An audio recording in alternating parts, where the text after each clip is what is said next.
Those in favor, please signify by saying aye. Aye. Opposed? Motion carried. Moving on to the consent agenda. Again, we are on items A through C and E through J. Motion to approve. Thank you, Commissioner Olson. Is there a second, please? Second. Commissioner Anderson seconds. Been moved and seconded to approve the consent agenda with the amendments as outlined, D and K. Is there any further discussion? Hearing none. All those in favor, please signify by saying aye. Aye. Opposed? Motion carried. Before we move on, we're going to deal with the snow removal contract on Welks Lawn Care. The reason that the Commission has pulled this from the consent agenda is we have a long-standing with this commission, these 5 members that we have here, that anytime that we're spending taxpayer dollars, we don't want it on the consent agenda. We want it discussed.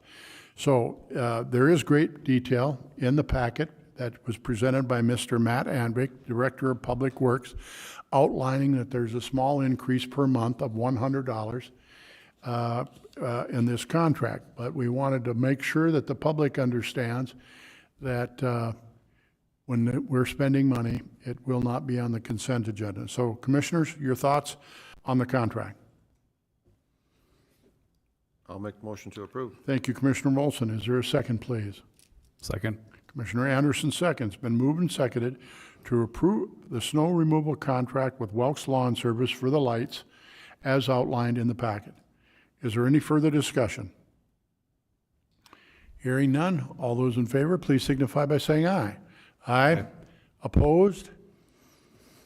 Motion carried. Thank you, Commissioners. Item J was the games and chance and site authorization for authorization for West Fargo events at the West Fargo Dive Bar at 360 32nd Avenue West, Suite 140, West Fargo, North Dakota. That's at the lights. Item K. Apologize, item K. For the record. The purpose is that I'm going to recuse myself as I serve on West Fargo Events Board of Directors, so I will not be voting on this.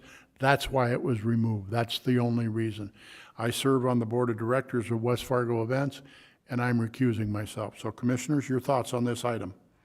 Make a motion to approve. Thank you, Commissioner George. Is there a second, please? Second. Commissioner Olson seconds. Been moved and seconded to approve the gaming site authorization for West Fargo events at the West Fargo Dive Bar. Is there any further discussion? Hearing none, all those in favor, please signify by saying aye. Aye. Opposed? Let the record show is a 3-to-1 vote. 3-1. 3-0 vote with me recusing myself. And obviously, Commissioner Simmons is absent this evening. Moving on to the regular agenda. We are now in the public comment. We move out of the regular agenda into public comment. We have one person signed up to speak this evening on public comment. I believe his name is Landon Klein. Is that the gentleman in the back? Please join us. Come to the microphone. State your name and address again, please. Hello, Landon Klein. I currently reside in West Fargo, 2707 14th Street West, West Fargo, North Dakota, 58078. Good evening and welcome. It's maybe more of a city planning question. I'm just curious about the interstate between the I-94 on-ramp going westward towards Bismarck, between Veterans and 45th. And I was wondering if there's any planning towards making it a 3rd lane. There seems to be a lot of traffic every morning, and going westward towards that next exit where the Sanford Hospital is, kind of. That's pretty much all. Just wondering if there was going to be any plans in the future on widening that side of the interstate from a 2-lane into a 3-lane. Okay, so you're traveling west on I-94. Correct. Correct? And it's from your concern By about 45th Street to Veterans Boulevard. 45th Street to Veterans Boulevard. Okay, very good. Part of the So I grabbed this from your actual website. I'm not sure if you guys moved between where West Fargo and Fargo starts. So I don't know if I should be asking Fargo this question too. But it does show that, well, yeah, part of it is part of West Fargo. But that's all. That's all I was commenting on. Okay. MetroCog. Yeah, MetroCog would, MetroCog would be doing the study, and I don't know if that's on the agenda or so on the radar. Commissioner Olson has that portfolio, so we'll ask him to visit with them about that. And our city engineer has raised his hand, Mr. Hanson, Dan Hanson, city engineer for the city of West Fargo. Please, sir. Thank you, Commissioner President Dardis. All modifications that would be done to the interstate would be studied through MetroCog, and then also would be a project completed by the North Dakota DOT. So I would just suggest a good spot for you to stop would be the Fargo office of the North Dakota DOT. And you can talk to their personnel there as far as any upcoming plans for that, as well as MetroCog. I know MetroCog is in the process right now. They have a consultant on board to study the interstates surrounding the Fargo, West Fargo area, and they might have some insight to that as well. I would request, Mr. Hanson, that you share with Mr. Klein the contact information at the North Dakota DOT, whether you get his information we got his phone number here. Yep, I can give So if you'd reach out to him and share with him the appropriate contacts would be appreciated. Thank you, Mr. Klein. Thank you. Anything else? No. Thank you, sir. That's all the people that we had signed up for public comment this evening.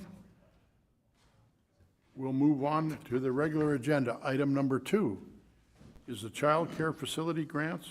Casey Sanders Berglund, Economic Development Manager, has 2 that she's going to share with us this evening. Centers and in-home providers. Good evening and welcome. Good evening. Thanks, Commissioner President Dardis. Commissioners, this is our 3rd and final round of our child care facility improvement grants. The first item on the agenda is the 6 in-home or in-home group child care facility applicants that applied. I had 2 applicants that I did not move them forward through the process, just for transparency purposes. However, you can see there, the one I would draw your attention to, otherwise they were all very straightforward. Some asking for just one item or support for one item, the first 2 namely.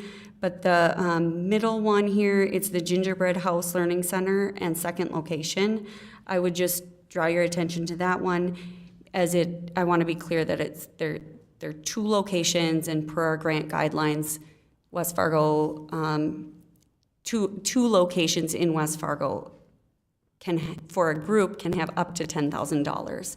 So one is applying for $990, the other $10,000. So I just wanted to make sure that was clear when looking at these applications. Otherwise, I would stand for any questions that you have on any individual applicants. Commissioners, questions? How do you want us to vote on these? Because you've got childcare centers, and then you've got in-home. Do you want them done separately? Because we've got 2 that are on pages, what? I'll leave that to your discretion at your pleasure. Whoever makes the motion. We'll do them one at a time or both together? I can say in the past, we have voted on the in-home as a group, and then each center, because of the dollar amount, separately for each center application. Okay. Commissioner Anderson. So including these items here that are presented, do you have a total of what we've approved so far and what's pending tonight versus what kind of that grand total was that we had offered up? Yeah, I can offer a pending or tentative total is around $572,000. Okay, thank you. And initially, we set aside at least $1 million total. That's correct. So we're well under that. So tonight, should all of these be approved, we would be sitting right around 50 total childcare centers receiving support. Well, Commissioner George? I would like to make a motion to approve, why don't we start with, then if you want them separate, the centers, then? The in-home and group childcare is the first grouping. Okay, we'll start with the first grouping then, in-home childcare providers. Sure. Then is the first grouping, so I'll make a motion to approve in-home childcare providers. And that dollar amount, just to be sure? Total dollar amount is $37,106.62. Thank you. Is there a second? Second. Commissioner Olson seconds. Been moved and seconded to approve the in-home centers as, for the dollar amount as outlined by Ms. Berglund. Is there any further discussion? Hearing none, all those in favor, please signify by saying aye. Aye. Opposed? Motion carried. Please continue. Sure. There are two childcare centers that have applied for this grant. The total between the two of them is $115,000, but the first one that I would share with you today is a YMCA Learning Center that is located within the Ladone Community Center. The staff representative is here today, Tanya Zur. Should there be any questions that I can't answer, they are applying for the $50,000 support for the center itself, and then an additional $15,000 for the infant fit-up space. This space is leased. Uniquely, it is leased through the West Fargo schools. So they have reached out to West Fargo schools, and of course, they've given verbal support, have to go through their contractors and their preferred vendors. However, they also can't provide any support for the fit up of this area through the schools at all. So the infant space that they're applying for will include an addition of like sinks, 2 sinks, some carpet paint, plumbing, electrical, all of those inner workings, as well as some of the day-to-day equipment needed to provide the potential of 8 new infant spots in this center. And then the other $50,000 will, they'll shift some of their other supplies, but a lot goes into the safety and support and security access control, some outdoor activity equipment, things for mobility and fencing, as well as some indoor gates, area carpets, and will essentially support the growing need for continuing to add staff. So if there's any specific questions about these applications, this application, I'd be happy to discuss that. But I did want to bring up a note around their license. We talked quite a bit about this at EDAC, but they're currently licensed for 238. However, this was due to licensing additional spaces during the pandemic so that they could have extra spacing amongst kids, but their capacity is actually smaller than that. But because that's quite the process, their goal is to never reach 238, but they need this space in case we should ever have another emergency pandemic spacing requirement. So they've kept that there. They've kept that level there, but their current realized capacity is about 120 children. Okay. Any questions? Ms. Berglund? Well, I would make a motion to approve the grants for the centers. Thank you, Commissioner George. Is there a second, please? Second. Commissioner Anderson seconds. Been moved and seconded to approve item as outlined by Ms. Berglund. Is there any discussion? I have a suggestion, Yes. and this isn't, all of these great centers are West Fargo centric, correct? West Fargo, I'm sorry? They're all West Fargo entities. Correct. So I would like on our application grant forms that you highly encourage, we can't demand it, but that they highly encourage they use West Fargo contractors. We're spending West Fargo tax dollars on West Fargo daycares, and we would like to have that money returned to the community. So if you would, that's a suggestion I'd like to make. that just have that as an asterisk on the bottom or a footnote, whatever. But we encourage them to use West Fargo contractors. I can certainly do that, and I'd be happy to share that that's something that has been a reoccurring theme from the projects that have already moved forward, is that I would say the majority of the contractors that are already being used are West Fargo businesses, so I have noticed that. Thank you for that.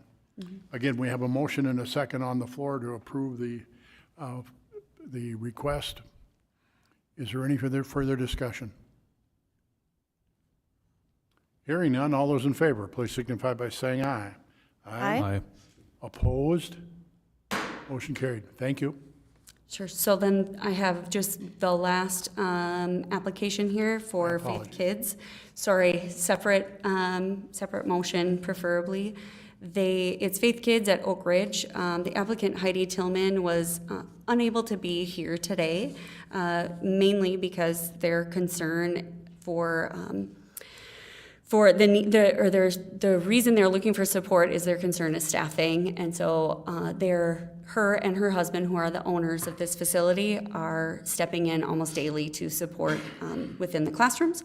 So I've had multiple conversations, and I've been unable to visit their location as of yet. However, I do have a time scheduled for late next week to go out and visit.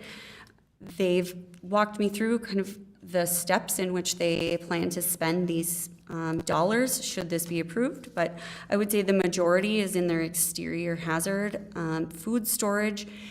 These are some things that they currently have, however, are either deferred maintenance. For example, their food storage shelving is all, say, plywood, and we all know what happens when that gets wet. They're looking to upgrade to just make things more sanitary. In addition, some support for their restroom area. This being an aged asset, they have to replace all of their faucets, looking to replace some of their toilets, things like that within their restroom. They are in a 4-year lease of an 8-year lease. We did have a discussion, and it looks like they have had some conversations with the owners of the building. This has been a reoccurring conversation at EDEC as to how the owners may step in, and it looks like this owner is going to step in and do some level. He just hasn't shared exactly what dollar commitment he'd be looking at when it comes to this overall project. So wanted to share that, but if there's any specific questions, if I can answer them, I'd be happy to. Otherwise, I would have to pause and defer to speak to the owner. Commissioners, we're talking about the Faith Kids at Oak Ridge grant application. Motion to approve. Thank you, Commissioner Olson. Is there a second?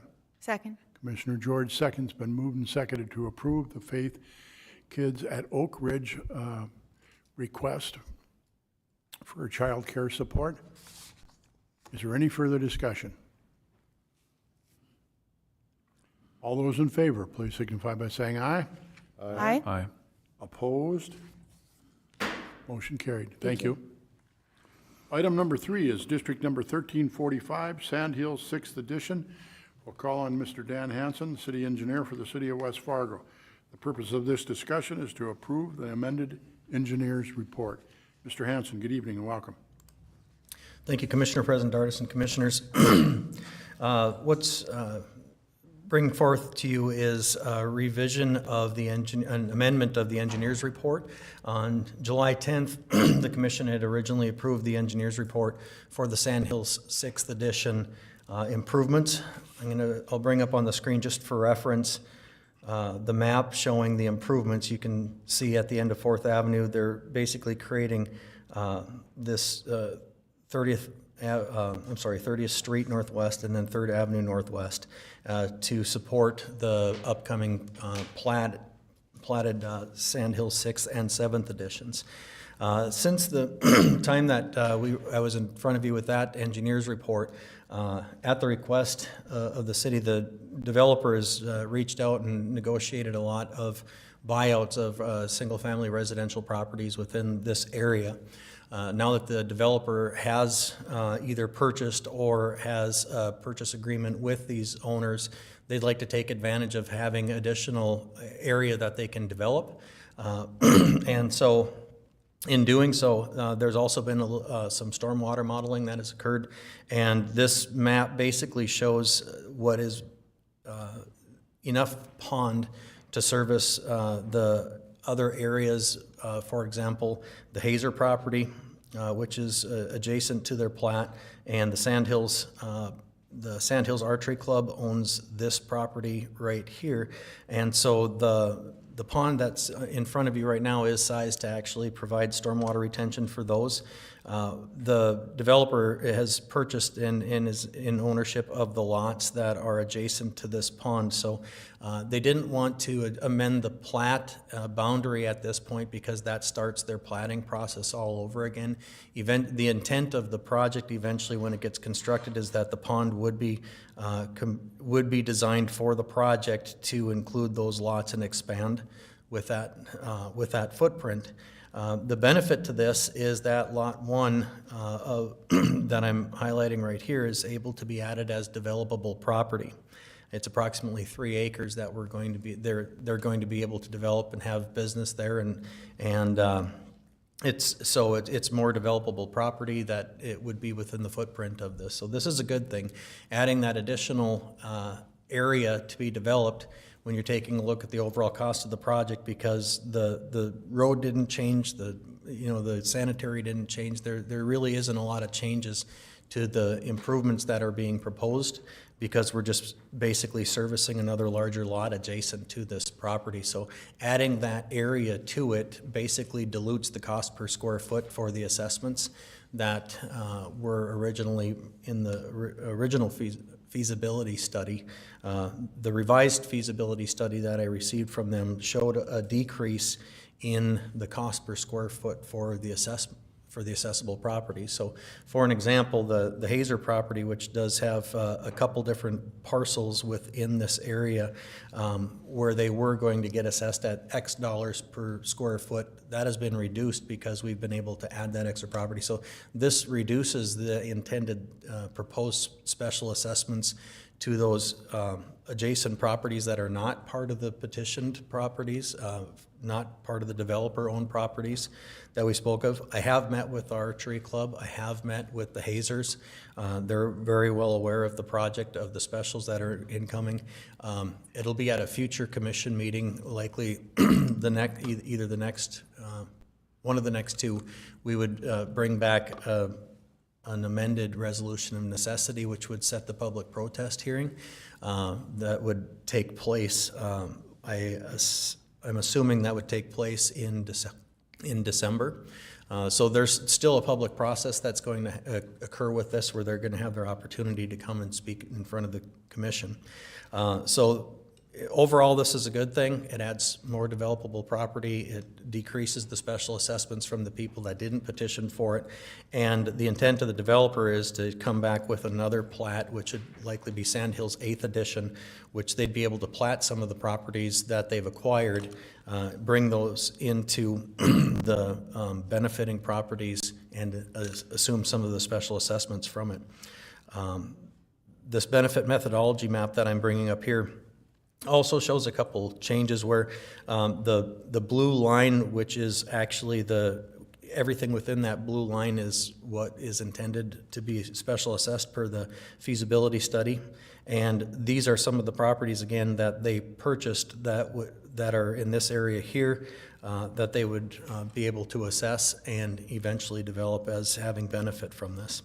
Another thing to mention, which wasn't included in the engineer's report, but it was included in the supplementary information on the feasibility study that created the original engineer's report, where the green properties here, they are not adjacent to the roadway, and originally in the first feasibility study that we got, it showed that these properties were going to assume a full share of the area benefit for the assessments. I had made the point that these are not properties that have the roadway abutting their property, so they should have a factor. So they are with the new math, they would get a 25% factor. And in my cover letter, I gave that an example of this is the Hazer property that has their property in green here. That was reduced from $219,961.01 down to $52,613.36. So that's good because they're not adjacent to it. They don't receive as much benefit as the others. So they would be getting a reduced benefit assessment from it. And then the other one that's shown in green here is actually a property that has been purchased by Ocho Indy that they wanted to include in it that would also provide some benefit from this project, but not direct benefit. So that would also get a 25% adjustment factor to it.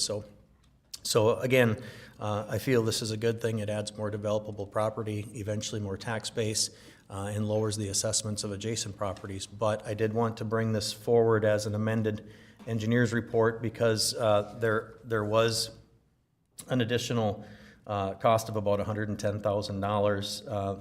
The overall estimate of the project went from $7,360,000 to $7,470,000 because of these changes. And then lastly, I would say that all of the costs that are included in this engineer's report are reflective of what the future design build of that pond will be, not the one that I'm presenting here. So we do have all of the costs factored into this, to these numbers. And with that, I would open to any questions from the commission. Commissioners, any questions? Commissioner Olson? So in your beginning paragraph, you say that the retention pond will be approximately 3 acres. What was it before? Was it larger? Was it smaller? No, I'm sorry. What it is there's the pond was resized to allow the addition of that extra lot, which is approximately 3 acres. Oh. The retention pond is not 3 acres. I don't have the Okay.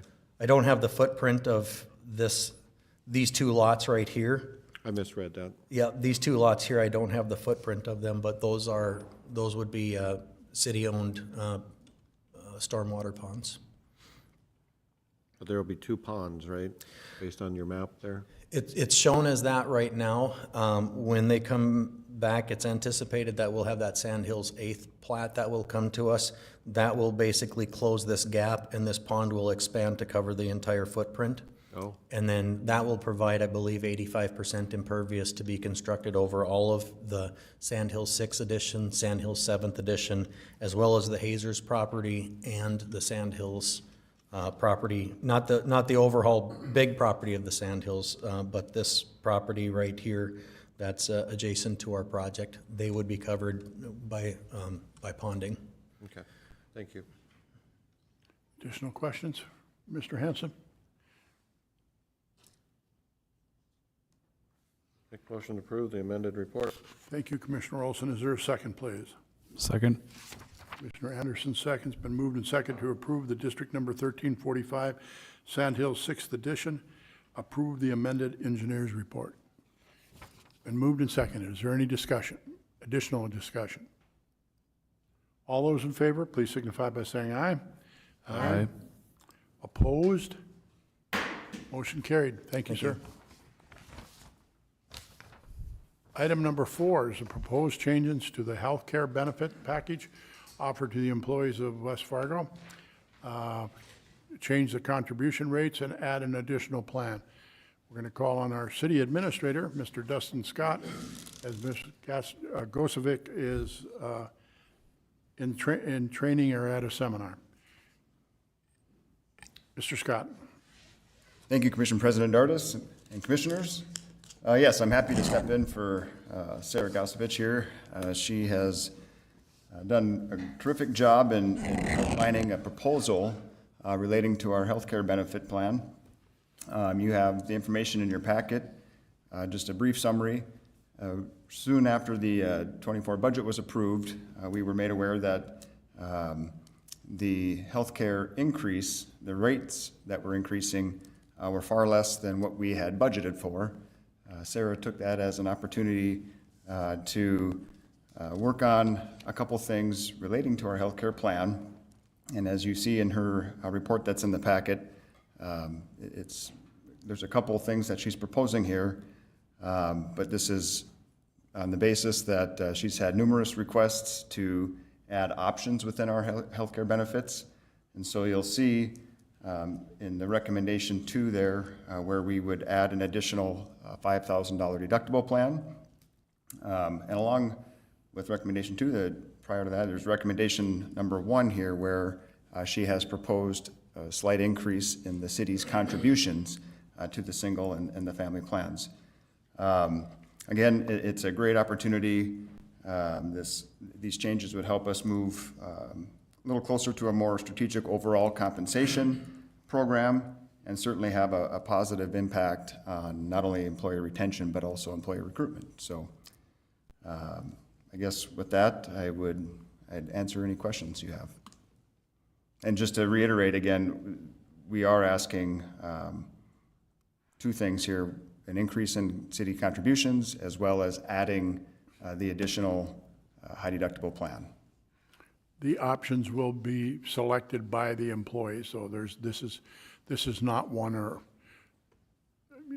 you have to do this. So just so the public understands that, and the employees understand that this is a selection process that they will go through dependent upon their individual households. So, and I find that very attractive for our employees. So, Absolutely. Yeah, thanks for the clarification. Commissioners, any other questions of Mr. Scott?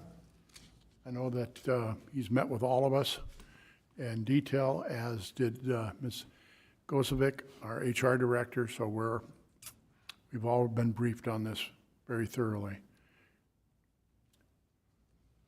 Commissioners, what's your pleasure? Make a motion to approve? Thank you, Commissioner George. Is there a second? Second. Commissioner Anderson seconds. Been moved and seconded to approve the change in contribution rates and additional plan as outlined by Mr. Scott this evening. And the proposed changes came from our HR department with regard to our health care benefits. Is there any further discussion? One bit Please. of clarification. Yes, sir. Was that the motions for both recommendation number 1 and number 2? I'm fine with that. Okay, I just want to make sure that we all know where, Yes, sir. okay. Motion, the person that made the motion and the second have both approved that clarification. Is there any further discussion? All those in favor, please signify by saying aye. Aye. Opposed? Motion carried. Thank you, Mr. Scott. Item number 5 is the authorization that Commission President Dardis to issue a letter of intent, which is a non-binding agreement regarding potential lease of office space.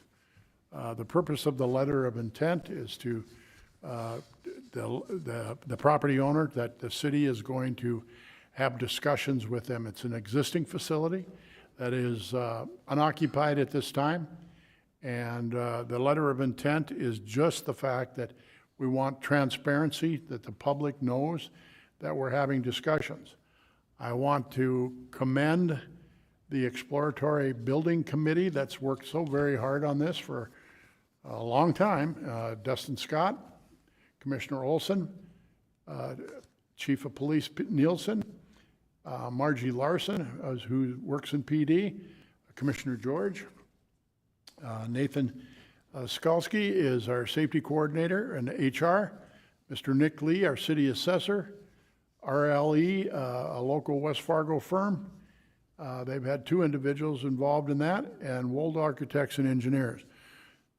So all the research that they've been doing and sitting down with these folks has been to discuss not only our present needs, but what our future needs are. We have some good level of how our departments are going to grow in the next 5 and 10 years. And of course, when you build a city building, you want to build it for probably 50 years. So this committee has worked extremely hard, done a lot of research, and with that, they're coming to some conclusions as to what the improvements we might consider. And with that, it's just a natural course of action that we would file a letter of intent to talk to one of these landlords that owns the property. So I'm asking for your authorization from the commission to authorize me to just, again, issue a letter of intent which is a non-binding agreement, no financial commitments whatsoever. So moved. Thank you, Commissioner Olson. Is there a second? Second. Commissioner George seconds. Been moved and seconded to approve the authorization of the commission president to offer a letter of intent for regarding potential lease of office space. Is there any further discussion? Hearing none, all those in favor, please signify by saying aye. Aye. Opposed? Motion carried. Thank you. Item number 6, the city administrator's report. Mr. Scott, city administrator. Thank you again, President Dardis and members of the commission. We're on track for a quick meeting tonight, so I'll try to be as brief as I can. Really just have one item to review with you, and it's regarding the compensation component of our 2024 budget. I did have an opportunity to brief you all last week, but I'd like to share again just a brief update tonight. So really, as our staff, our HR manager, Ms. Gosevich, and our finance director, Ms. Heidi Delorme, as they've been getting ready to transition us into the next year, they've been getting started and working on things. And unfortunately, early last week, one thing we came across was some discrepancies in our calculations on the compensation side of the budget for '24. And these discrepancies are indicating that there is a potential shortfall within the '24 budget. And so the reason why I say a potential for a shortfall is, as we know, our compensation expenditures are really dependent upon the timing of when we're hiring staff, the types of benefit packages they select, staff turnover, et cetera. And so it's possible that if we, depending on how that all plays out, if we are short or slow to hire staff, or if they choose cheaper packages, we may not have a shortfall. But what I can tell you is that in finding this now, which I'm very relieved that we found it when we did, we can closely monitor and track this as we get into '24. Our plan, in talking with each of the commissioners, our plan will be to prepare financial reports, bring them quarterly to the commission, and as we start to anticipate that our expenditures are approaching what our budget amounts are, we will certainly prepare a proposed budget amendment for '24. So again, it's hard to say exactly what that will be, because there's just so much volatility when it comes to the compensation component of our expenditures, but we will be tracking this very closely and bringing quarterly financial reports to the commission. So again, just wanted to be open and transparent for the commission, for the public, to understand what we did uncover last week. And with that, I would stand for any questions. Questions for Mr. Scott? Mr. George? Do you need any sort of action item, or is this just informational only? For now, yeah, no, it's just informational tonight, yes. And I want to emphasize that Mr. Scott has met with all commissioners with regarding to this. And we will be tracking this and giving a quarterly report, so for full transparency, so the public knows exactly where we're at. Thank you, Mr. Scott. Anything else for us this evening? Nope, that is it. Any questions of our city administrator, commissioners? Good, thank you, sir. Thank you. Any correspondence? I do not have any. I received one piece of correspondence today acknowledging from Cass County that our low-income housing thing has been moving through the process. I received that, letter was addressed to me. I have shared it with Ms. Berglund, our Economic Development Director, because that has come through her office. She and I will be writing a letter with regard to, they're asking us how we feel about this low-income housing, and we will have a letter of support as it moves forward on the state level, unless you as commissioners this evening tell me no. So, but this is a low-income housing, senior housing in our community is much needed. and it's a great opportunity for our city. That's the only correspondence report I have. Commissioners, do you have any non-agenda items that you'd like to bring forward this evening? Anyone? No? Any department heads have any non-agenda item that they'd like to bring forward this evening? No? Commissioner Anderson? Move to adjourn. Commissioner Olson? Second.